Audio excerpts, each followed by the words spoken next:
Greetings everyone, and welcome to my review of Archie Sonic issue 59. As you can see by the cover, it features the return of those interdimensional individuals, Horizontal and Vertical, or Al and Cal for short. The last time we saw these guys was way back in issue 4, where we got to know more about them. That is, unless you include their cameo in issue 16. Since it was a simulation, I'm not counting it. So yeah, 55 issues since their last actual appearance. This takes place during the World Tour arc, in which Sonic and Tails are tracking down the wizard Ixis Naugus. It's also an excuse to show off a bit more of Mobius beyond Knothole and Robotropolis, now renamed Mobotropolis. Recently, the two teamed up with Knuckles again in another crossover story with his series, which featured even more echidnas and Antoine's long-lost father, who's still a robotic slave to the deceased Robotnik. Anyway, I bet any encounter with Al and Cal is going to be wacky like last time, right?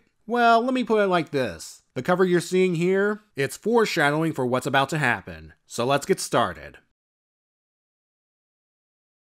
We begin with Sonic and Tails spotting a weird multicolored dome nearby. This is a post-Ultimate Annihilator world, and one of the side effects of a reality-erasing weapon is new zone portals randomly popping up. See issue 52 for a prime example. Despite Sonic and Tails keeping their distance, the dome forces them inside, where things are floaty and disorientating. Sonic starts to remember what this place is, but before he can elaborate, the two are blasted sky high. Or are they falling down? The attackers are a pair of giant death robots. Their names, Horizontal and Vertical. Yes, these are the same individuals we've seen in the past. So what happened to them? Conveniently, they reminisce on simpler times like on playing games such as baseball, or commenting on the first time Sonic entered their zone. Then the Ultimate Annihilator happened. Its activation during the events of issue 50 caused their zone to be reduced to a subatomic level. Al and Cal survived, but they became primitive protoplasmic entities. As their zone started to reform along with their powers, they started blaming each other for its original destruction, and took the forms of giant machines to fight each other. Now the situation's changed with the arrival of Sonic and Tails. They decide to have a bit of fun at their expense. Using their powers, Cal and Al brainwash Sonic and Tails, and give them armor and weapons to fight each other as the Death Robot's pawns. I believe I don't need to explain who's fighting for who.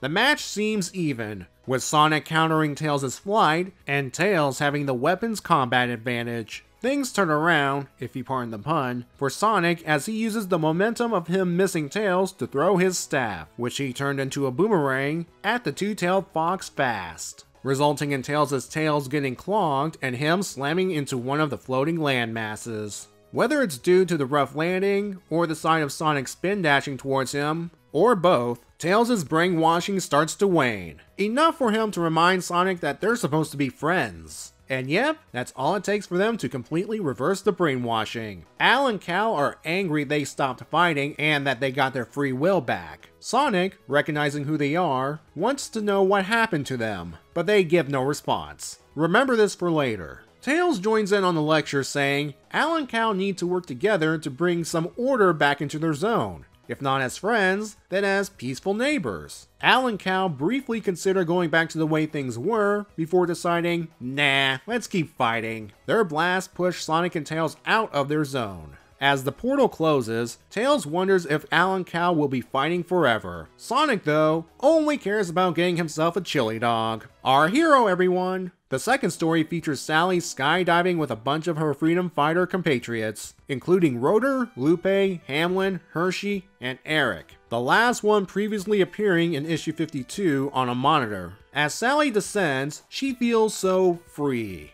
of all the burdens of the world. But as she says, she has to come down to Earth sometime. Wait, wouldn't that be come down to Mobius sometime? And before you say anything, I am aware of Mobius' true origin. A nearby admirer sees her land, and out of the blue, he invites her to dinner at his mother's request. First, she needs to gather her skydiving buddies. She finds most of them with little problem. Lupe had a howl for them to find her, and Eric, well, his parachute got caught in a tree branch here. The guy is so embarrassed, he'll never appear in this series again. Seriously though, this is his last appearance in the Archie Sonic comic series ever. With everyone found, Sally accepts the dinner invitation. That evening, the skydiving group returns to the city where Rosie offers Sally some hot chocolate. I would say, whoa, she just ate. But the caption implies it took some time to return to the city, so I'll let it slide. King Max and Skunk Boy watch Sally on the monitor, with the former ordering the latter to have a royal guard escort her to him.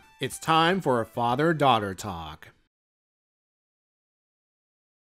The purpose of the Sally story is to show her on a day off, something many of us can relate to, going out and having fun and not worrying about work, school, etc. In Sally's case, she's not leading the resistance right now, her father's back to ruling the people, and most of her enemies are either dead, imprisoned, or too far away to be an immediate threat. So I don't blame her for having fun with friends and co-workers. I think another reason for the story is to highlight the fact that Sally doesn't think of herself as a princess, best exemplified with her being invited to dinner by some civilians and accepting. Again, this makes sense because she spent most of her life within a hidden village full of huts. She doesn't have the royal mentality, not seeing the common folk as beneath her. Her father, though, we'll talk about it another time. The story gets a 6. To elaborate what I just said, this is another part of an ongoing plot thread about Sally trying to find her place in society post-Robotnik. This will continue even after major events happen later on, and played out between different writers. As for what King Max has in store for her,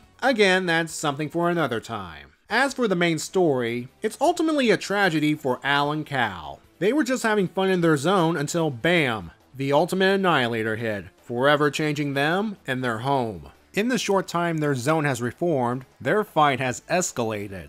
Seriously, they started out using physical attacks on one another, then they add blasters. It's heavily implied, if not outright stated, that the two's mindset is linked to their dimension, and when they started blaming each other and fighting, the zones, along with themselves, became chaotic and destructive. Just look back at how their place was before Robotnik's machine activated. While different art styles were involved, there is a difference between the orderly version when the two were friends back in the early issues, and the chaotic version seen here. I may have mocked Sonic for his lack of empathy at the end, but a large part of it was Alan Cal's fault. Even after being used as pawns, Sonic and Tails tried to help them. Sonic himself remembering his previous visit to their zone fondly, despite being thrown up and down and all around, and wanted to know what happened. This would have been the perfect place for Alan Cal to reveal what happened to their zone, rather than telling themselves before taking advantage of Sonic and Tails. Things would have played out as before with Alan Cal fighting each other rather than being friends again, and Sonic and Tails escaping. At the very least, it would have ended on a more somber note with them reflecting on their tragedy as Robotnik victims, instead of Sonic going, "Oh well, let's get some chili dogs." Sonic and Tails overcoming their brainwashing through the power of friendship is cliche, but there might be more to it. First, it could be the case of the old Sega plot armor.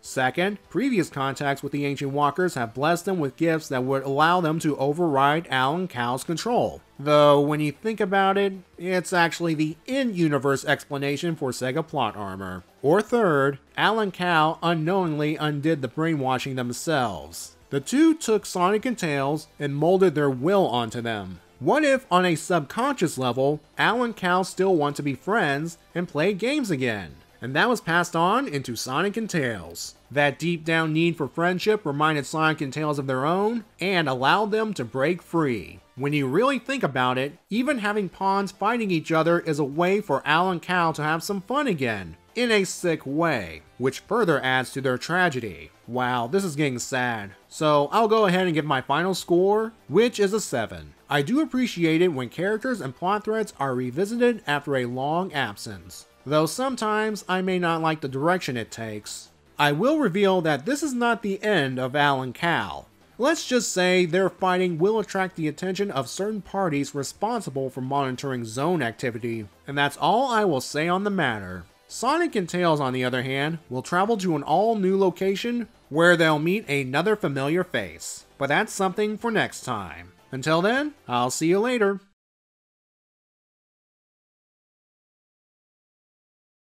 Before the issue used the cover featuring Alan Cow playing with Sonic and Tails using a Saturn, there was an unused cover featuring our heroes in their battle armor. I admit, armored Sonic and Tails look cool. If someone made figures of these and put them on Etsy, for example, I would buy them in a heartbeat. Oh, I hope they really do exist out there.